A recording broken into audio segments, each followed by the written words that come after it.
remember coming to this building, 71 Farrington Parkway, when I was just a little kid. I remember coming for Bring Your Kid to Work Day, which was a lot of fun for a lot of other people and was very boring for me, but a place where I could come in and get to know the staff and hear the individuals. This building housed CDS's day programming, our Unistel operations, as well as our administration and our transportation department. I remember when we have a party, because CDS cannot afford to rent or a place, so we have a party in the parking lot. And one time we received a paycheck, but we are told not to cash the check because there's no money in the bank. And I thought it was funny. There's still a lot of old folks that started in the bowling alley. They're still up today. They're still working at CDS. Just think about it. There's something special about CDS. It was 50,000 worth of square feet, which eventually became too small for what CDS wanted to do. And so in 2008, the company moved to what's now called the Wolf Life Transition Center. I remember the first day I walked into this building. We were going to lead the individuals and the staff into the next generation of the best things that could be available for them. And it still is today. One of my favorite memories of growing up through the CDS system is learning about the residential program like this one, 14 Roxwell Court, serving 12 individuals with 12 beds. It was one of 7 houses that were created in the 1980s. The next decade, CDS built 9, and then in the 2000s, CDS built 11, showing how much we care about people living in their homes of their choice. 24 years ago, I was a board member on the one and only board that existed in the earlier years. And I also have a brother who lives at the Macedon Group home, and he's one of the original occupants of that. There were times when Carl had to be hospitalized.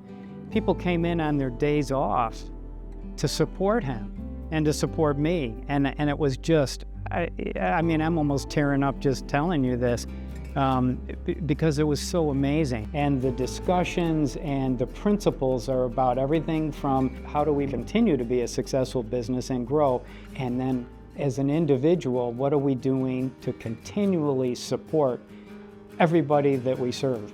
And that enthusiasm has never changed.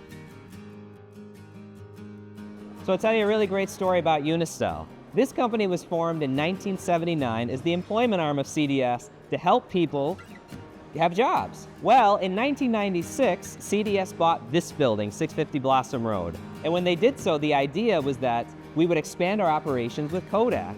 Well, wouldn't you know it, in 1996, Kodak shipped all of their products overseas, and we were left with nothing. And so what did our leadership and what did Sankar do? He pivoted. He thought, hey, by the way, what else can we do? He walked around to different parts of Unistel and said, well, there are some areas that are doing the spice business. What's about that? And it was about $100,000 worth of revenue. And the idea came by, what if we rallied around that concept? And we pivoted. We transformed the work floor, we added machinery, and today Unistel now does about $11 million in annual revenue, showing that people with special needs can do anything, and we can champion their cause as well.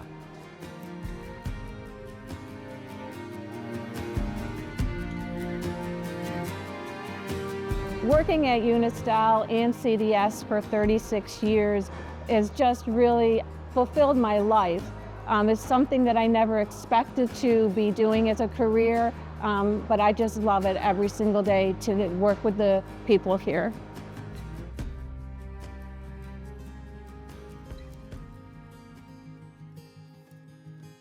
I remember when Warrior Salute Veteran Services was first created way back in 2008. And it actually began at the Wolf Life Transition Center.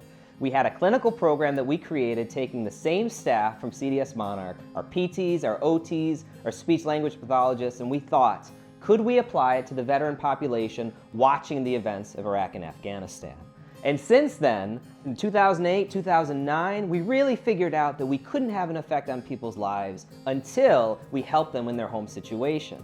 So it was our pleasure in 2010 to purchase this building, which we now call the Nucor House, after a generous donation from the Nucor Corporation. And through this building, we've served over 450 veterans to date, providing them with free food, shelter, clothing, as well as amenities, and doing it in the CDS way. We were able to, I think, provide even more comprehensive services.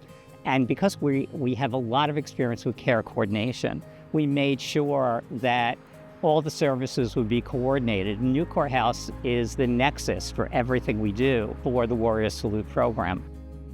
These are individuals who gave us and sacrificed years of their lives and served our country and supported our country. I don't think there's anything that could be more important than providing them with the services that they need when they return to the U.S.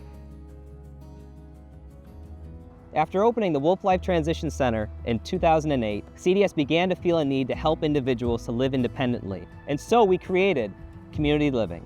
The idea that people should be able to live wherever they want to live, whether it's in an apartment, with a loved one, with a family member, whatever the case may be. And in doing so, we helped transition over 12 individuals to their own independent living situations. And that led to the idea of affordable housing. The idea that individuals can live independently in affordable complexes with their loved ones, with their neighbors, with their community members.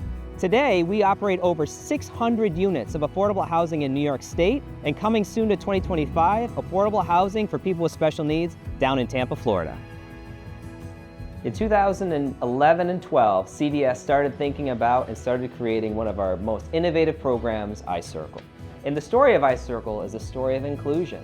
I remember being at a meeting with the state downtown with Sankar, with Sai, our leadership, and the state announced that they wanted to move into a different form of care, and they asked who wanted to be an applicant. And the big players of Rochester stood up and said they had already done so, and they said that everybody else just needed to go with them. And it was a very off-putting scenario, and our leadership said, not so fast. And so because of them, they got together with 16 other providers and said, what if we create our own entity and move forward, eventually serving people with special needs? And they did today, which is now known as iCircle Services of the Finger Lakes. And we enrolled our first members in January of 2015. And we had 4 members that first month. And by the end of the year, we had almost 900. So we knew we were onto something and we were doing well at it. And so we have continued to grow, always with that focus of someday being the managed care organization for individuals with intellectual and developmental disabilities.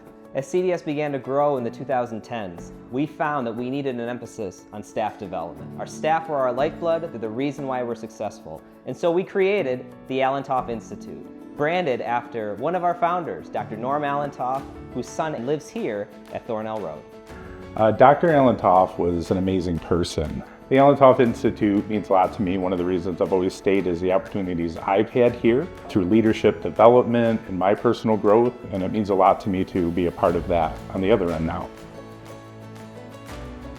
So would you believe that one of the CDS entities actually began with a phone call?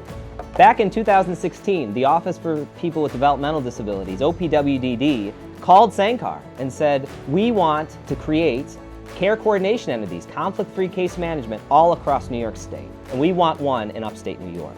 So Sankar, together with over 30 organizations, worked hard together over 2 years to create now what is known as Prime Care Coordination, the largest CDS affiliate serving over 8,700 individuals across 42 counties. I think the partnership with CDS has helped us move forward as we transitioned. As a new company, we had a lot of growing pains. We learned a lot, and then being affiliated with CDS really helped us learn more about where we were going, what we needed to do to really accomplish, to take the next step to achieve even more.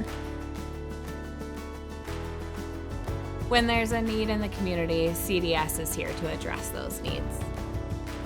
CDS has been able to help people with intellectual developmental disabilities, veterans, seniors, and so much more. And we're just getting started.